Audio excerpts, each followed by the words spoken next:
Questlove Show is a production of iHeartRadio.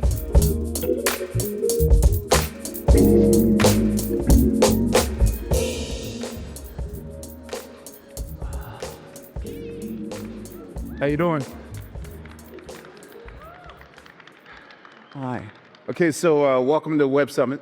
My name is Amir Thompson, otherwise known as Questlove. And shout out to my iHeart family out here. And I'd like to thank our guests for receiving us at Web Summit. And we're deeply honored to have the one and only Colin Kaepernick with us today. How you doing? All right, so if you followed my career, you know that I entered this business 30 years ago as a musician, as a DJ. And in the last 5 years, I've been doing everything, well, not but that, but in addition to that. So I'm about storytelling and books and movies and whatnot. And so basically our guest today has the same trajectory. It's basically started out athlete, became a revolutionary activist, and is now a storyteller, helping others with the Know Your Rights camp and also with Lumi, your app. So we're going to ask you a few questions in our limited time here. I would like to know, what is your morning routine? What is the first thing you do in the first 20 minutes of your day? First thing, waking up, always shower. That has to be the wake up. Okay. And the part for me, because I wake up to train early in the morning, so wake up at 4:30. By 5 o'clock, I'm training. So that shower, hot shower, to be able to get everything moving, ready to go, and then that last 30 minutes, I'm into my workout routine. So hit the ground running as soon as the day starts, and then take everything else from there. So without fail, training is always the first thing in your morning, no matter what. If you don't do it, are you thrown out of whack or? Oh, I feel so off if I don't do it. Okay.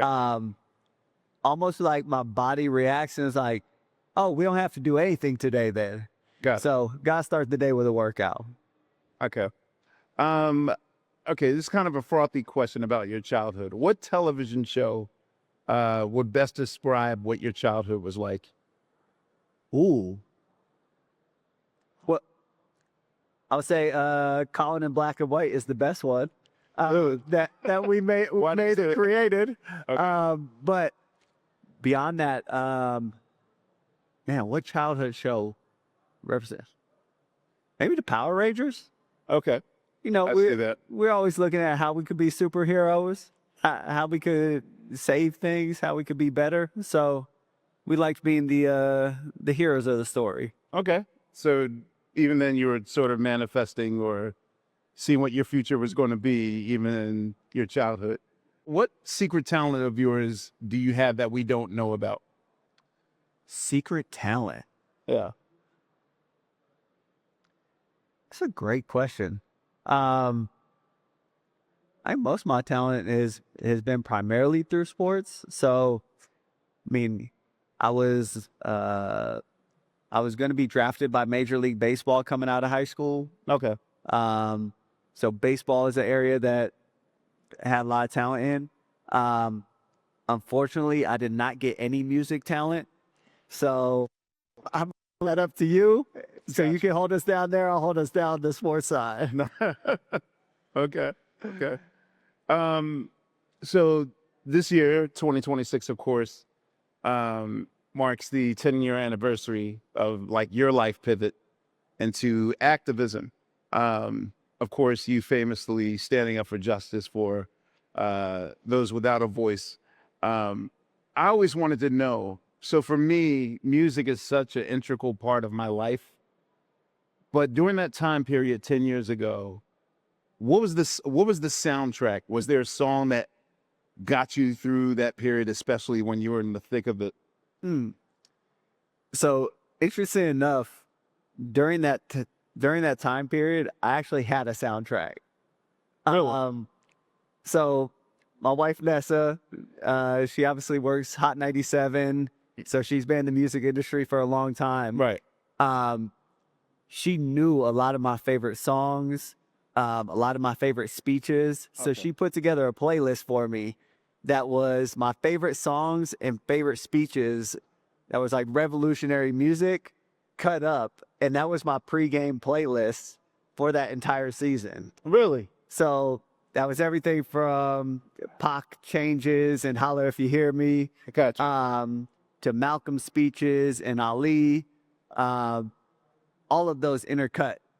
Is there one song in particular that makes you always feel unstoppable when you put it on? So this falls a little bit outside of kind of the revolutionary music vibe. Right. DMX Party Up. Yes. Okay. That It's pure adrenaline. It's all adrenaline. Okay. You can put that on for any workout, any pregame. Like it works in any occasion. his voice, his energy. Yeah. Like, no, you could run through a wall. I got you. I always wanted to know, when you do an act of courage, it comes from somewhere. Where does the source of your courage come from? Are you big on meditation?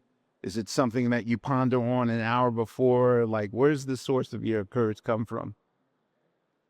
I think a few different places. One, knowing that you have people around you that love you is one piece of that. The other is doing the right thing.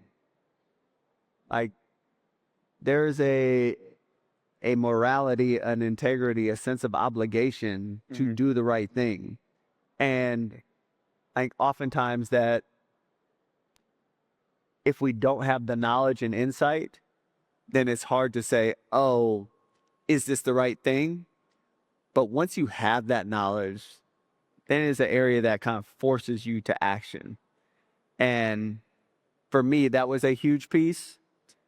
And the third piece I think about is something that you can train and develop over time. The first courageous act I took was not a major one. It's trying out for a team, knowing you might get cut. It's trying to lead a team, knowing they may not follow you. And all of these acts over time, you get more and more confident in your ability to take these actions that may seem daunting. Like, probably the first time you ever cut a track was like, well, oh man, it's like, what could come out of this? Well, I tend not to think about it, and I just do it. But I think later in my career, I became, there was a period where I started to overthink. And when you start overthinking, I think that's where pure artistry leaves, because, you're supposed to do things spontaneous, not, sort of ponder on it. I mean, it's good to plan and it's good to rehearse, but not to the point where it handicaps you. So exactly. So all that said, like, just the practice of doing things that may be uncomfortable gets you to a way that you can build courage over time through those actions. Oh, yeah. Now, if I'm scared or fear, like even this morning, like going to the sand dunes for the first time, going down these mountains, I normally would have not done that. But sometimes you just got to lean into your fear. I always wanted to know, was there a figure during the time period that offered you support or encouraged you that you weren't expecting, like during this early time period in your activism? So a few people that come to mind. The first one that I unfortunately did not have the opportunity to meet was Malcolm X. Like, reading the autobiography of Malcolm X was life-changing. And life-changing in the sense that a lot of that history, a lot of his life story was information that was misrepresented to me growing up as well. Right. He was not looked at as a hero. He was not looked at as someone who was advancing society and communities. So for me, actually reading the autobiography was life-changing. Ali was another huge influence there. Yeah. Looking at his ability to stay steadfast in moments where the U.S. and the world, well, I should say more specifically the U.S., attacking him, stripping him of opportunities and titles and things of that nature. And then third one that I actually got to spend time with was Mr. B, or Harry Belafonte. Yes. Being in New York, we used to go over there on Sundays, and it was like Sundays with Mr. B. And I loved talking to him to his last day. He was sharp. And I would ask him, so like, what would you do in this situation? What are your thoughts here? And what was most interesting to me, he would never give me an answer, but he would tell me a story about an experience he had that was related. Yeah. And it was one of those moments that I would walk out of there sometimes and I would be frustrated because I was like, I just want the answer. Like, I need help. I'm trying to figure this out. I need to take action now. But he's forcing you to see it yourself, and he's forcing me to walk that path myself, as opposed to saying, well, here's the path I walked, walk it as well. And I have great appreciation for it because it forced me to grow in ways that I otherwise wouldn't have. Got you. What is the best advice you ever received?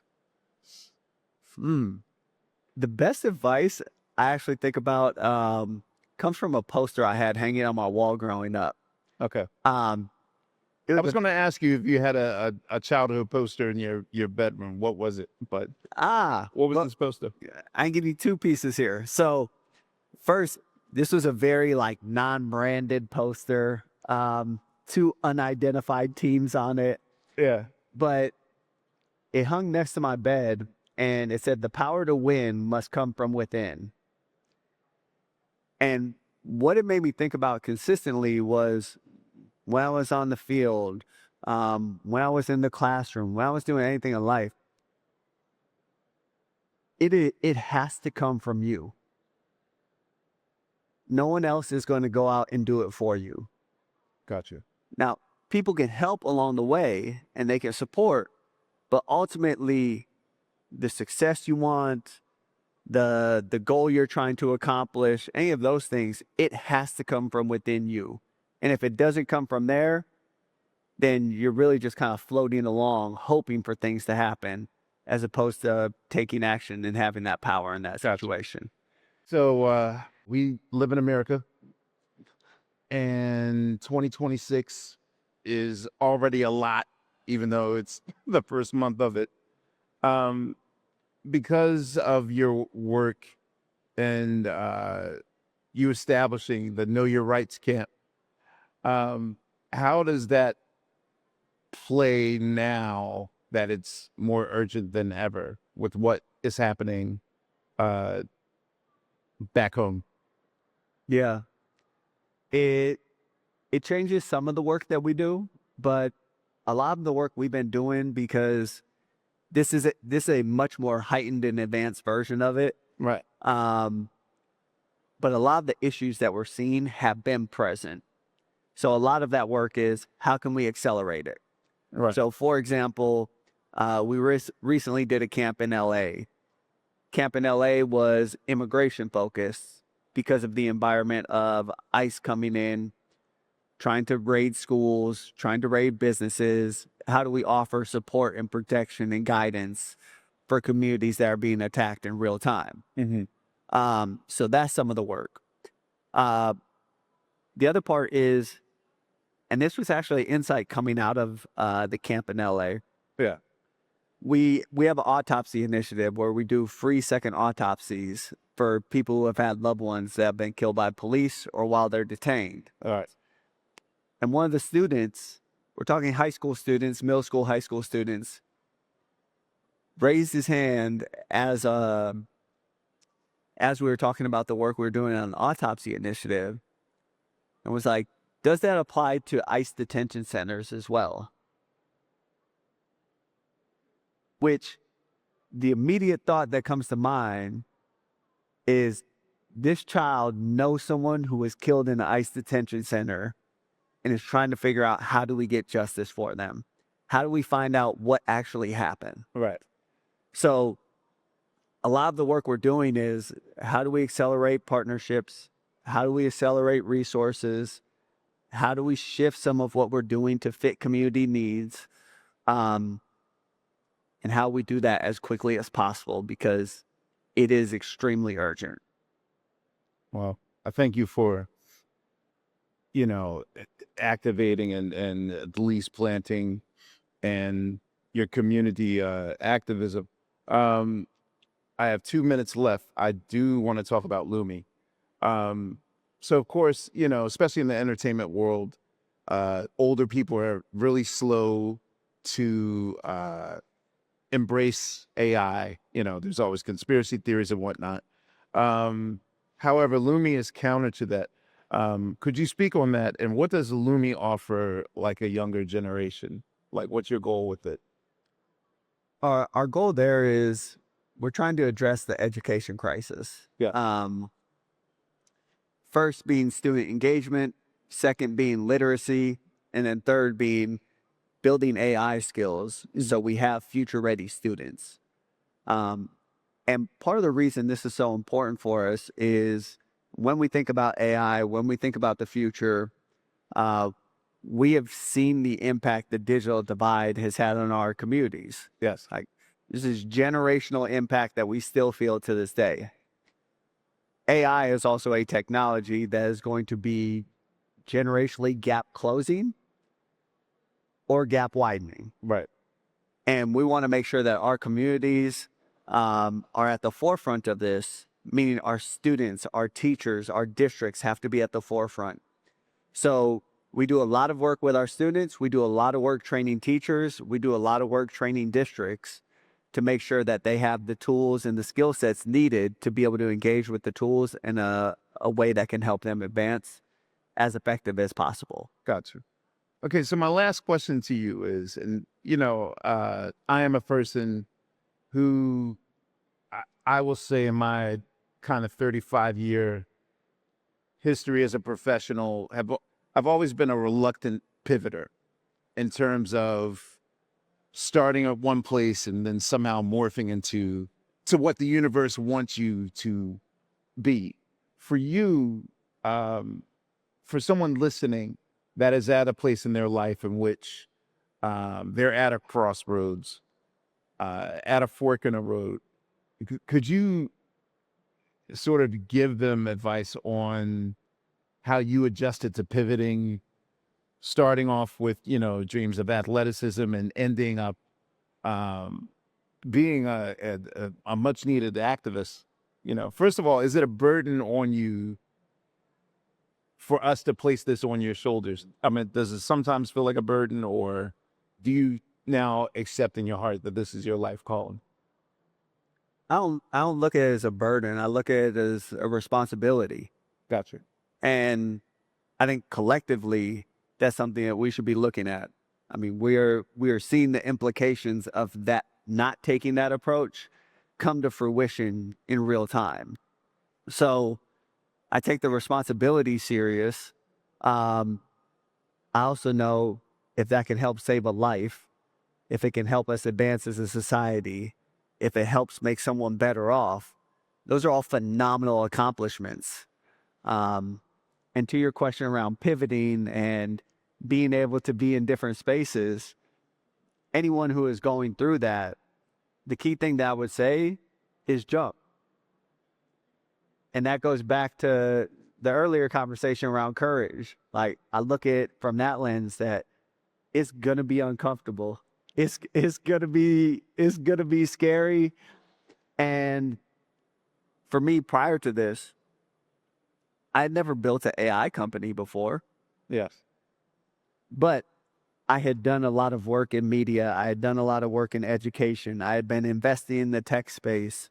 I sat on the board of Medium with Ev and Biz, who co-founders of Twitter. Yeah. So I got to learn from brilliant minds along the way that ultimately led to this path. But when my career was taken away in 2016, I could have stopped and been like, man, they took everything. Like, what do I do now? Got you. Instead, it's, well, let me go find a way to be successful. And I actually fully don't know what that looks like in this moment, but I'm going to keep putting one foot in front of another until I find that exact clarity as far as what I'm going to do, how I'm going to do it, and then make sure that I go be great at that. There it is. Colin Kaepernick, ladies and gentlemen. My name is Questlove. It's the Questlove Show. Thank you. The Questlove Show is hosted by me, Amir Questlove Thompson. The executive producers are Sean G., Brian Calhoun, and me. Produced by Brittany Benjamin and Jake Payne. Produced for iHeart by Noel Brown. Edited by Alex Conroy. iHeart video support by Mark Canton. Logos, graphics, and animation by Nick Aloe. Additional support by Lance Coleman. Special thanks to Kathy Wrong. Special thanks to Sugar Steve Mandel. Please subscribe, rate, review, and share the Questlove Show wherever you stream your podcast. Make sure you follow us on socials. That's at QLS. Check out hundreds and hundreds of QLS episodes, including the Questlove Supreme shows in our podcast archives. Questlove Show is a production of iHeartRadio.